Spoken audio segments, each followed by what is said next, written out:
Have you ever sensed that the more generous and kind you are, the less people seem to take you seriously? That the more you go out of your way to make others happy, the more they seem to ignore you, test your patience, take advantage of your time and compassion. Maybe it's hard to explain, but you feel it deep in your gut, in the tightening in your chest when you swallow the words you wanted to say, in the silent discomfort of realizing your voice doesn't seem to carry weight, in the bitterness of watching cold, selfish, or even manipulative people get respect and attention while you, who only wanted to live in harmony, are overlooked or stepped on. But what if this isn't just random misfortune? What if there's a system behind it, a harsh but revealing truth about how the world really works? Over 5 centuries ago, Machiavelli wrote that it is better to be feared than loved if you cannot be both. As cold as that may sound, it reflects something we still see every day. The world responds more quickly and powerfully to strength than to softness, more to boundaries than to good intentions. And it's not because people are inherently cruel or heartless. It's because the human mind is wired to notice what it cannot control. People don't respect promises. They respect walls. They are drawn to confidence, not accommodation. But this doesn't mean you have to become a tyrant or a manipulator. This isn't about becoming someone you hate. It's about something much deeper, something that might explain why your kindness alone isn't working. Because kindness, when it's not protected by strength, is like bleeding in the sea. It attracts sharks. Maybe that's where you are right now. Tired of being the one who always gives more. Tired of being left behind, overlooked, ignored. Maybe you're asking yourself how to be respected without compromising your heart. How to express strength without losing your gentleness. That's exactly what this is about. This message is here to dismantle the illusion that kindness on its own is enough. We're going to take a deep look into what psychology says about authority, fear, and respect, and with Machiavelli as a guide, uncover how to shift your presence into something that commands attention without ever raising your voice. Because in reality, those who don't draw lines are the first to be pushed to the edge. If you're ready to confront yourself and finally understand why people treat you the way they do, then stay with me. This could change everything. People don't respect kindness by default. They respect what that kindness is backed by.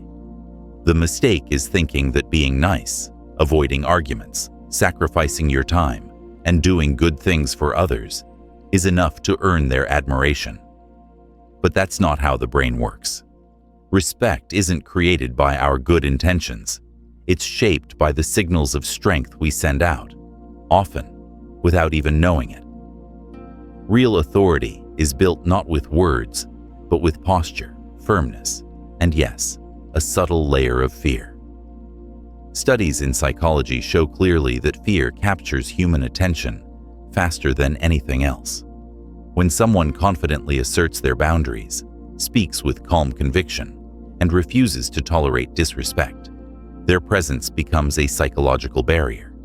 It tells the world, not here, not with me. And people recognize that message instantly, like they would an electric fence. On the other hand, someone who always says yes when they mean no, who over-explains themselves, who forces a smile to avoid conflict, who chooses silence to keep peace, that person doesn't radiate stability. They radiate permission. And where there's too much permission, people push further. That's how mistreatment begins. Respect and fear are connected by a delicate thread. This doesn't mean you need to be threatening, loud, or aggressive. Those are just forms of insecurity wearing a mask. True psychological strength isn't about noise. It's in the ability to hold firm in silence, to say no without blinking, to look someone in the eye and not flinch when they test your limits. Machiavelli wasn't telling rulers to be cruel for cruelty's sake. He was pointing out a basic truth of human interaction. People quickly forget favors, but they always remember the person who made them think twice before crossing a line. That lesson applies not only to leaders and politicians, but to your daily life, your workplace, your relationships. Those who ignore it live their lives trying to be liked, only to find out too late that being liked and being respected are not the same. Maybe now you're thinking, does this mean being a good person is a bad thing? Not at all.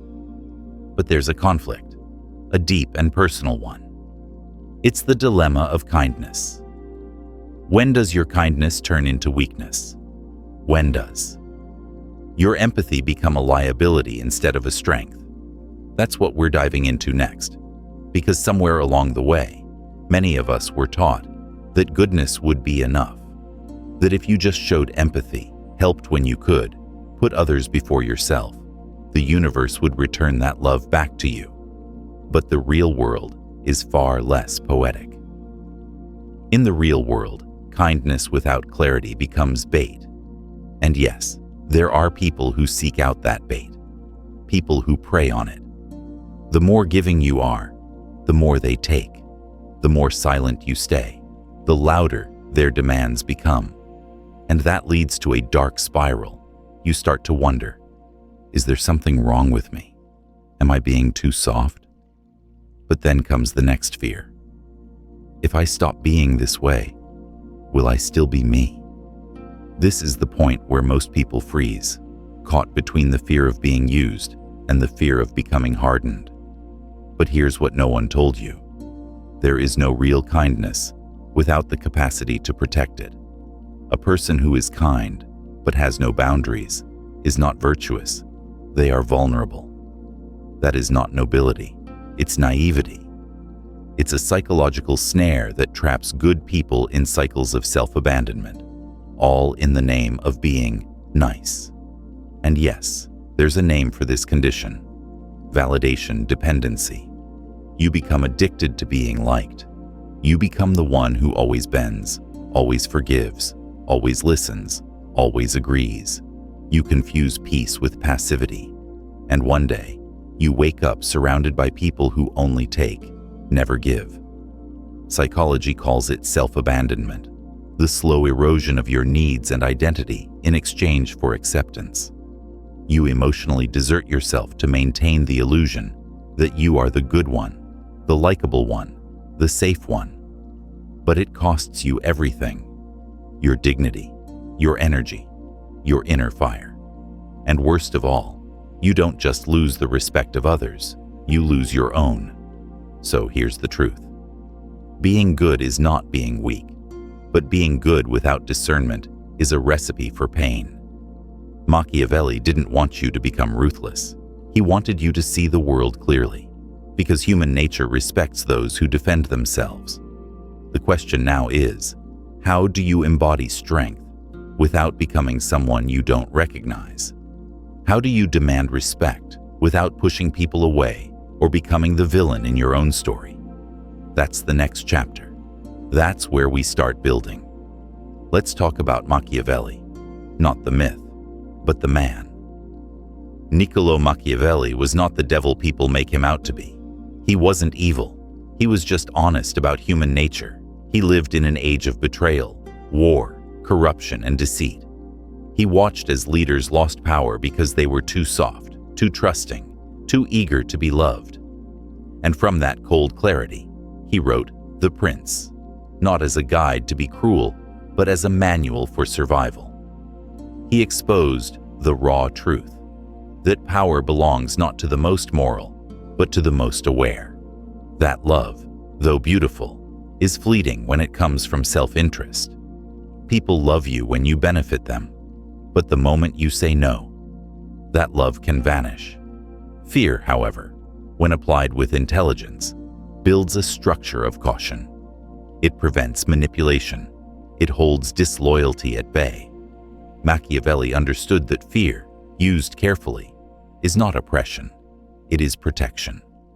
A leader, or any person, who commands no fear will eventually be betrayed, because without fear, others feel free to act on their worst impulses. but he also warned about the limits. A ruler who is only feared, who becomes hated, invites rebellion. True power is not brute force. It is balanced authority. It is the respect that comes when others know you don't need to be cruel, but you will never be disrespected. That's what Machiavelli taught. Not how to dominate, but how to avoid being dominated. And that's where we begin to apply this to your life. Because it's time to ask, are you leading your own life or just following the demands of others? Are you setting boundaries or being pushed until you break? You already know the answer. But the solution is ahead. We're going to explore exactly how to build the kind of presence that stops disrespect before it begins, not through intimidation, but through unshakable self-respect. There is a fine line between being feared and being hated, and if you don't learn to walk that line with precision, you will end up in one of two self-defeating extremes: being too passive and inviting disrespect, or being too aggressive and inviting resentment. True authority is neither of those. It is a steady, silent strength that draws clear boundaries without ever needing to raise its voice. It is not the power of dominance, it's the power of self-command. Being feared does not mean being harsh or cruel. It is not about yelling, intimidating, or controlling people with pressure or manipulation. That kind of power is fragile, always teetering on collapse. It is the power of insecurity, dressed up as control. The kind of fear we're talking about, the kind Machiavelli understood, is more like respect with weight. It's the internal knowing that you will not tolerate mistreatment, and that anyone who tries will face consequences, not because you're mean, but because you are no longer available for exploitation. He said clearly, a leader must avoid being hated, because hatred simmers in silence and eventually boils over. People can live with fear if it is paired with fairness, but they will not live with humiliation or cruelty. You can inspire hesitation in others without ever planting fear in their hearts. The goal is not to make people afraid of you, but to make them think twice before disregarding you. That's the balance. It starts with how you carry yourself, how you speak, how you say no, how you walk away when necessary without flinching. It's about the energy of self-respect you bring into every room, every relationship. You teach people how to treat you, not with your kindness alone, but with the limits you place around it.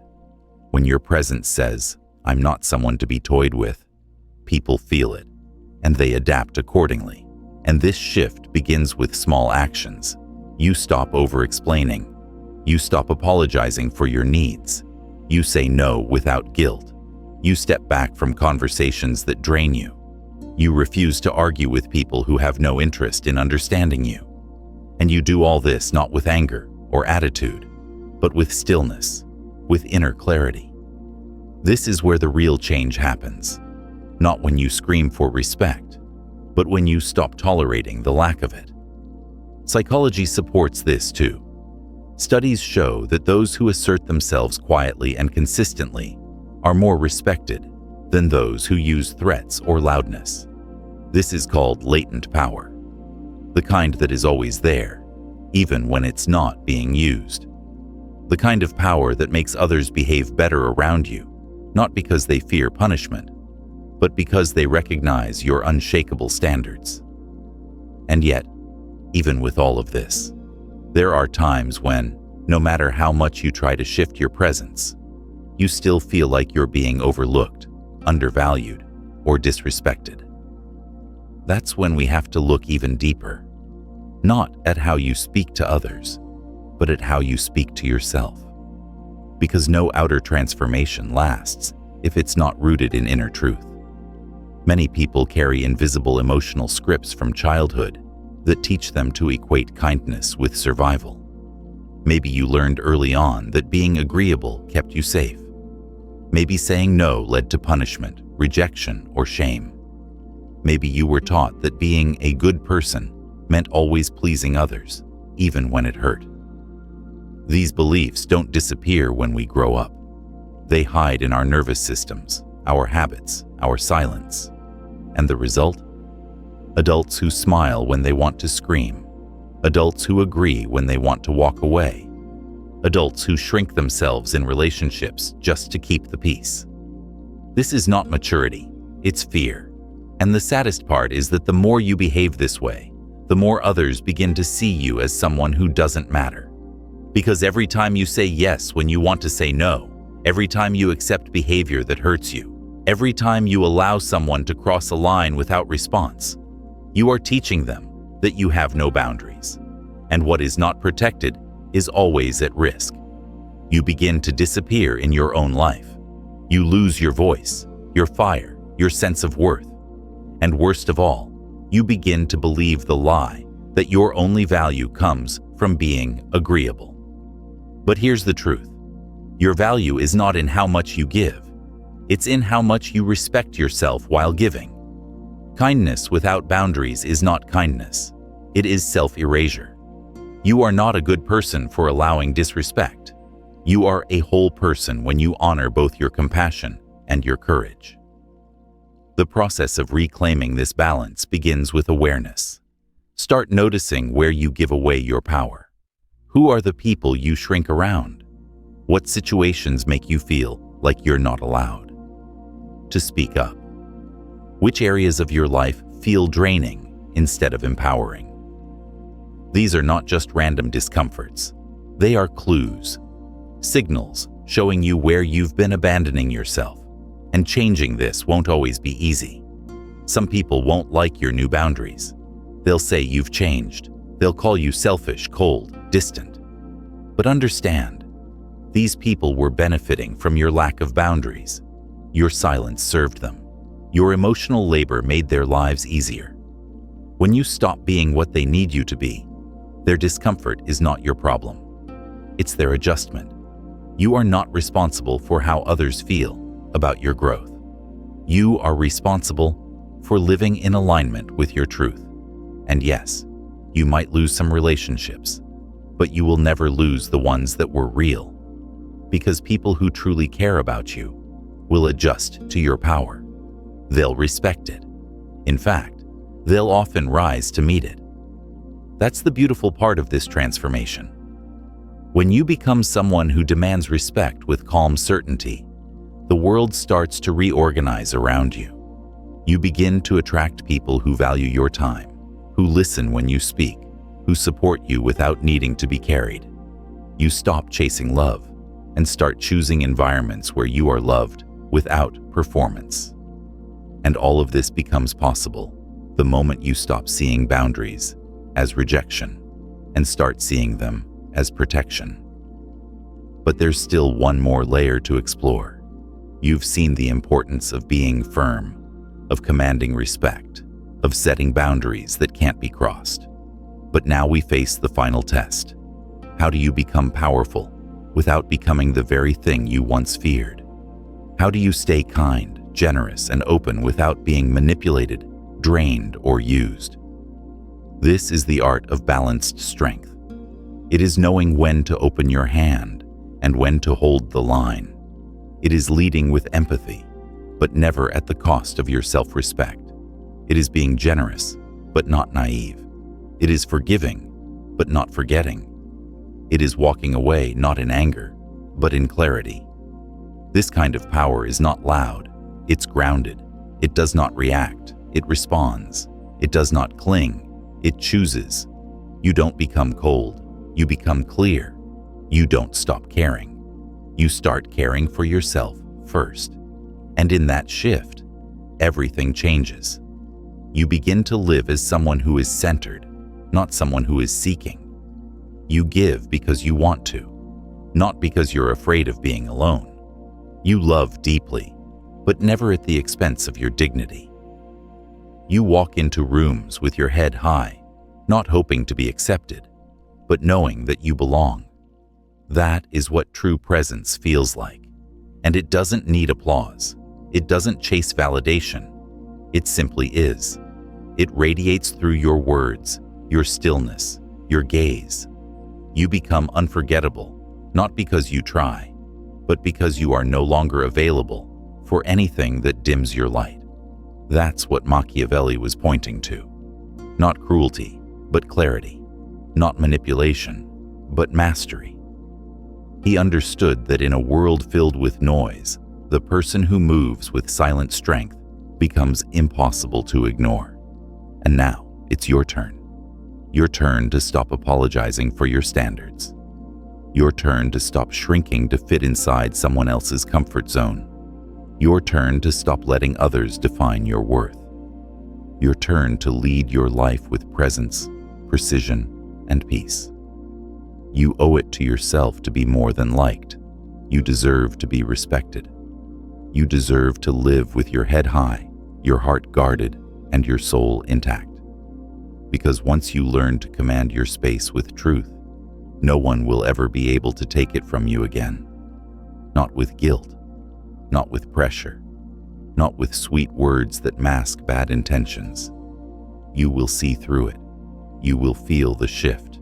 You will walk away when needed. And in doing so, you will reclaim the version of yourself that was always there, waiting, not for permission, but for power. Your power, the quiet kind, the unshakable kind, the kind that never begs, never breaks, and never bows. That's who you were meant to be. That's who you are now becoming.